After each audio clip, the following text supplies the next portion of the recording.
시청자 여러분 안녕하십니까? 이준석 대표가 점점 사면 초과에 몰리고 있습니다. 이 대표는 이 위기의 늪을 빠져나오기 상당히 힘들 것 같습니다. 어떤 식으로든지 빨리 이준석 리더십이 정리가 돼서 윤석열 정권과 여권이 새로운 기분으로 출발을 할 수 있어야 됩니다. 이런 식의 혼돈의 상태는 지속돼서는 안 됩니다.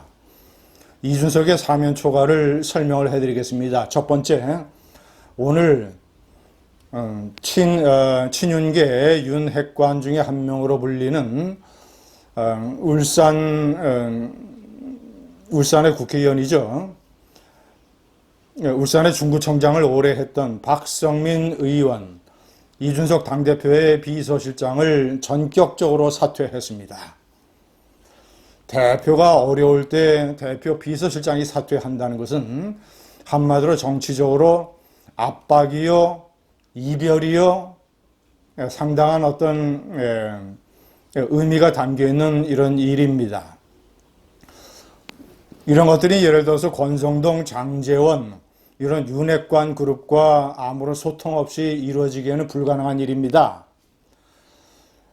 그리고 계속 이어져 나오는 대통령실과 이 대표와의 소통의 불협화음, 앞으로 어떤 이 대표가 만남을 요청을 할 때는 그 의제와 내용 이런 것들을 사전에 얘기를 해달라고 하는 그런 입장이 대통령실에서 정해졌다라고 하는 것. 이준석은 위기의 늪에서 윤석열 대통령의 손을 잡고 싶어 하지만 윤석열 대통령은 차갑게 당의 사태를 보고 있는 것 같습니다. 그리고 내심 제가 진단하기로는 이준석의 리더십 가지고는 어렵다.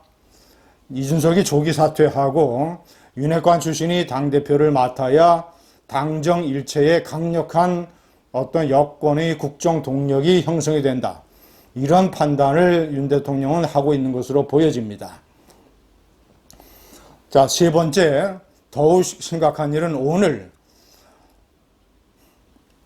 이준석 대표에게 2013년 이준석 대표가 당시 한나라당의 비대위원 시절 때 대전 유성에 있는 호텔, 나이트클럽 술집, 주피터에서 2차례 성상납을 했다라고 가세연에서 주장을 하고 있는 그 성상납의 주체, 1984년생 이준석 대표보다 한 살 많은 카이스트 선배, 아이카이스트라고 하는 교육 관련 벤처 기업의 대표, 투자 사기로 9년의 징역형을 선고받고 현재 서울 구치소에 있는 김성진 대표를 오늘 경찰이 구치소로 찾아가서 수사를 합니다.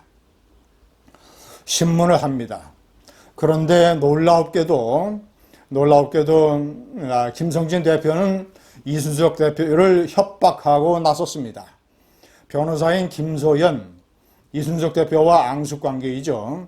김소연 변호사를 통해서 공개하기를, 자, 이 간장, 이준석 대표가 이제 징계 절차가 시작되는 그 주에 자신이 간장 한 사발을 마시게 될 것 같다.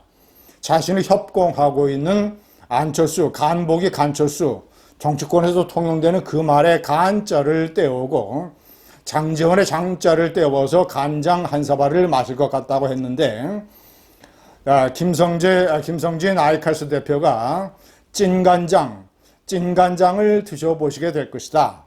간장보다는 찐간장이 훨씬 더 위협적일 것이다 라고 협박을 했습니다. 찐간장이라고 하는 것은 조금 전에 말씀드린 간장에다가 김성진의 찐자를 앞에 붙인 것이죠. 자, 그렇다면 의문점이 생깁니다.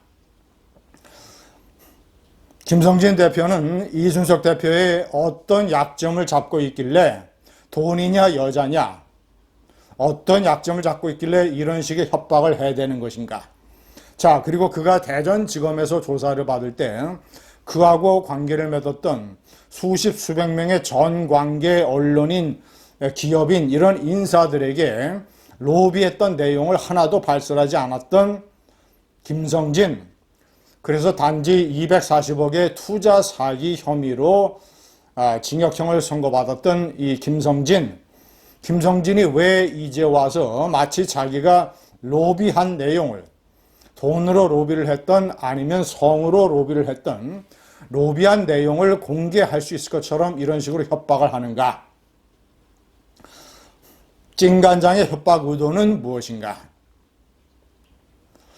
저는 김성진 아이카이스트 대표가 철저하게 현실적인 계산을 하고 있다고 봅니다. 그는 충북 음성 출신으로서 반기문 총장과 함께 음성이 낳은 인물로 꼽혔던 인물입니다. 어렸을 때부터 신동으로 불렸고, 그리고 카이스트로 갔고, 그리고 카이스트가 회사를 합작을 해줄 정도로, 그래서 이름이 아이카이스트입니다. 그래서 교육 관련 전자스쿨인, 터치스쿨인, 벤처 이런 기업으로 해서 크게 한때 성공했던 김성진. 그가 김성진의 어떤 전시회 부스에는 박근혜 대통령이 김성진의 아이카이스트가 창조경제 1호라고 해서 그 전시회 시연회에 참여를 해서 터치스크린을 직접 만져보는 그런 사진이 찍히기까지 했습니다. 이준석 대표는 부인하고 있습니다. 성상납도 부인하고 있고, 그리고 그 아이카이스트 그 회사를 박근혜 대통령이 전시회 부스를 방문하도록 자신이 알선한 사실이 없다. 알고 지내는 사이일 뿐 아이카이스트를 위해서 로비한 사실이 없다라고 부인을 하고 있습니다.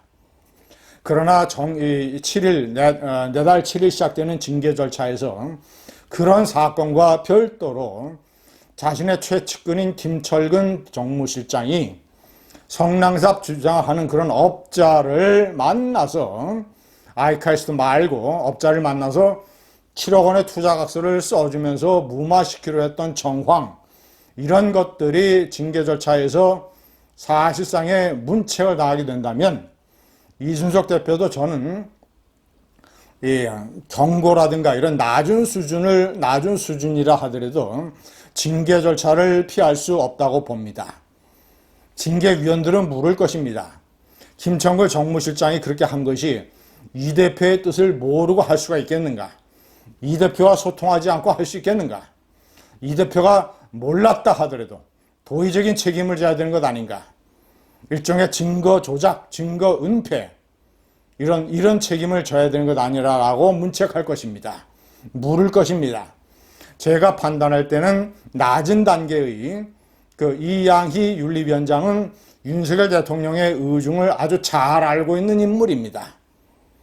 아주 낮은 단계의 경고라도 징계가 이루어질 것이고, 그 징계가 만약에 결정이 된다면 이준석 대표는 당대표직을 유지하기 어려울 것입니다. 감사합니다.